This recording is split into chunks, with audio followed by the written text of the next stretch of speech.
your girl Laura and Laura's dad. And we are back. We are back, y'all. With 4D. What's 4D again? Daddy, daughter, driving discussions. But we are parked. Yes. Why is that? Because of you. That's my fault, yes. It is dark outside. Yes. He has dark windows. It Yes. has, his dashboard is curved, so we couldn't get this situated right. Right. So we have to be parked for the phone to be parked. And I didn't get here in time enough to get the daylight. All right, my bad. Yes. But it's been a minute since we've done this. I mean, last time we did this, you had a different color hair. Right. You were bald head. Oh, And you I'm still bald. Yes. She got jokes. Anyway. It is the end of November. It is. And towards the end of November, there's a certain holiday. It is. Do you know what the holiday is? That holiday is getting ready for Christmas. You know, you're not wrong. You're not wrong. Christmas starts November 1st, y'all. But we will pay respect for the week that Thanksgiving is in. Thanksgiving. Okay, so right now. we're in the season of giving thanks. Yes. And we're gonna talk about what we're grateful for today. What we're thankful for. Okay. We're thankful for, grateful for, same thing. Same thing. Synonymous. Exactly. Synonym. Okay. So. Yes. Father. Yes, ma'am. What are you grateful for? What am I thankful for? Just overall. Overall, like okay. What? If you want to mention a couple things or just one thing, you let us know what you want the world to know. Well, you know what I'm thankful for? I'm thankful for my family. Thankful that everyone is doing well. Everyone's alive. Yes. Grateful to the Lord for that. And so yes, I'm thankful for family. And if I was to narrow down to one thing that I'm like really most thankful for, I'm thankful for another day. Another opportunity that God has given me. Every day we wake up is a blessing from the Lord. But also what it means is that God sees something in us. And that's what I'm more and more becoming more thankful for, is the fact that God, you see something in me that you chose to allow me to wake up another day. Why is that? So that I can make an impact in someone's life, right? Because that's what we're supposed to do, right? The scripture says that. It says, as iron sharpens iron, so one person should sharpen the next. And so as we interact with people, we should be sharpening them, not cutting them down, but making them sharp, right? Yes. Getting the dust and the rust off of them, so this way they can be productive. And so I trust that God is waking me up every day so that I can do that in someone's life, someone can do it in my life. I just had this conversation with someone not too long ago because we were talking about the church. Whether do I wish I had a church of thousands and all that? And, I'd be lying if I didn't say that I wish there were thousands. However, I'm learning not to look at the numbers because the only number that matters is the one person that God puts in front of you. Because that one person could be the person that God uses to make an impact in everyone's life. Right? So if I could just, like for instance, in the Bible, it talks about Jesus and how Andrew, a guy named Andrew, he was the one who had first contact with Jesus. But then Andrew spent the afternoon with Jesus and went back to his family and said, hey, come meet the one I think is the Messiah. And so Andrew told Peter, we don't have the book of Andrew, but we have 1st and 2nd Peter. Right. We don't have Andrew on the day of Pentecost. We don't have Andrew, many stories about Andrew other than him finding the boy with loaves of fish. So he did make an impact, but it was always one-on-one, right? But if it wasn't for Andrew, there wouldn't be a Peter. Right. And so, you know what? Maybe I'm an Andrew. Maybe you're an Andrew. But you know what? Andrews are important. And so that's what I'm thankful for, that, God, every day you wake me up, I'm going to take it as an opportunity that you're giving to me to make an impact in someone's life, so that, as an Andrew, they may be a Peter that you use. And not just in terms of, like Peter on the day of Pentecost talking about, the Lord, but maybe I may inspire someone to start a business. I might inspire someone to be a better husband, to be a better father, to be a better son, to be a better whatever. Who knows? But yeah, it's an opportunity.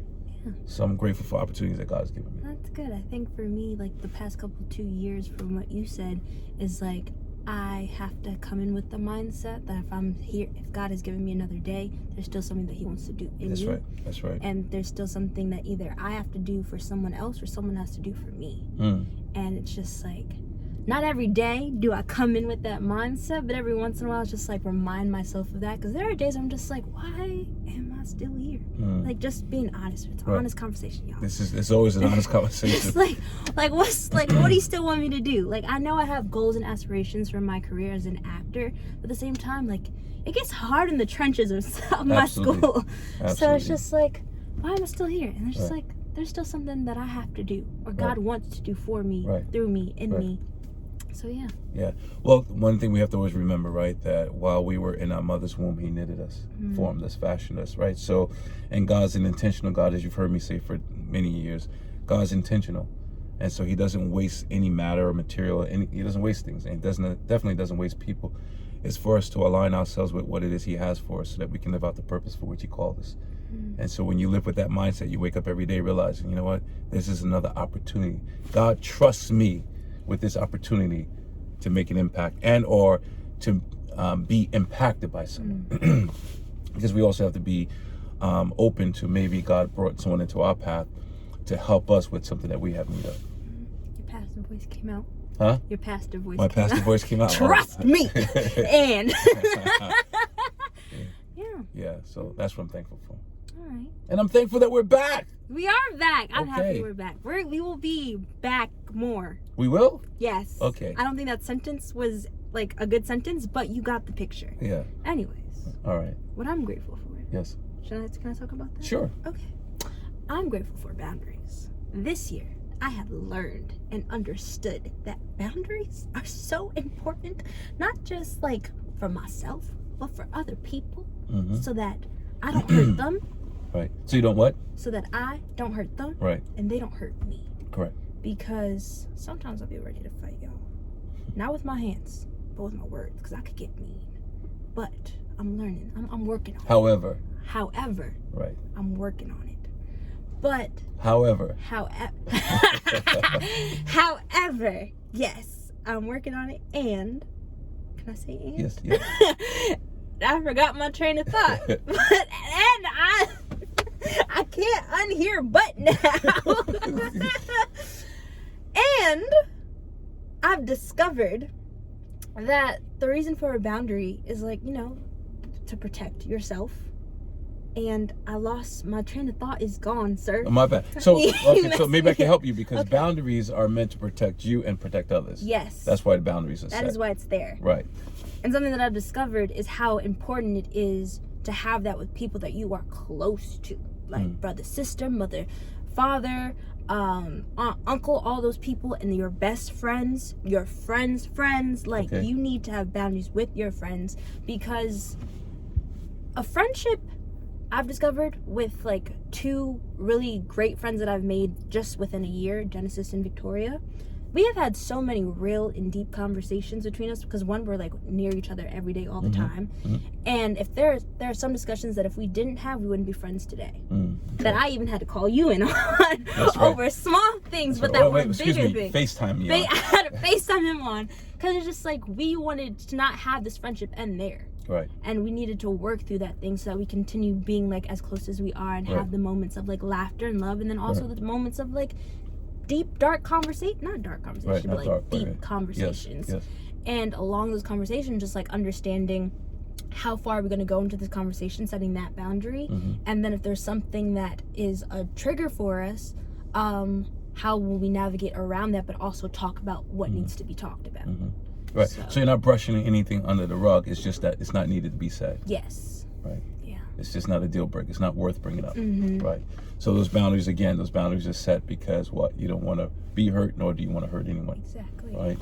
All right. So you can talk about things, but you understand what, I like what you said. There are triggers, and we all have them, right? Yeah. And when you love someone, and I'm sure the three of you love one another.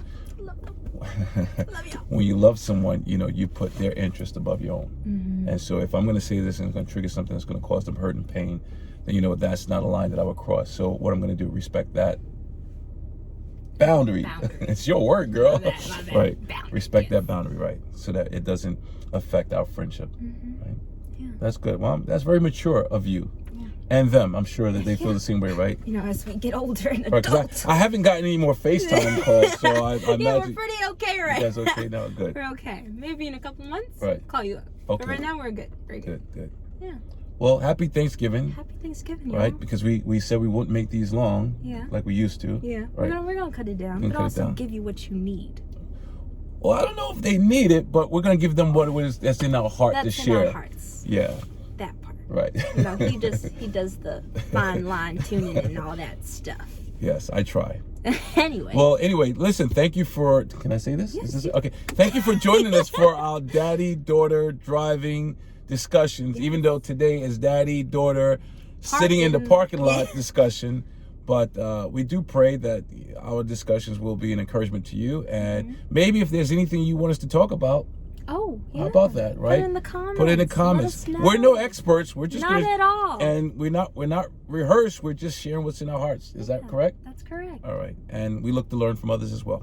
So, Exactly. God bless. Oh, that's Happy not- Thanksgiving. You're ending it wrong now. I'm ending it wrong. Oh, my yeah, bad. okay. Thank you so much for watching. I hope you guys have enjoyed this video. Have a great morning, night, evening, afternoon, whatever time you're watching this. Have a beautiful one of those. We love you and be blessed. And click like and share. And subscribe. Subscribe. Bye, y'all. Bye-bye.